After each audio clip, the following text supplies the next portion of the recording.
You are looking at Julien's pronunciation guide, where we look at how to pronounce better some of the most mispronounced words in the world, like this other curious word. But how do you say what you're looking for today?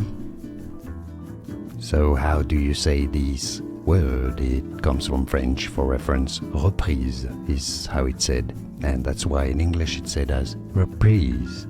Reprise.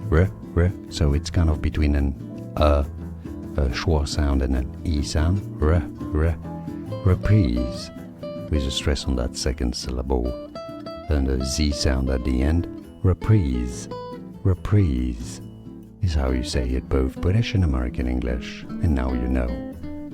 Here are more videos on how to pronounce more confusing words and names too many mispronounced. Like this video if you found it useful. I appreciate your support. I'll see you soon, and thanks for watching.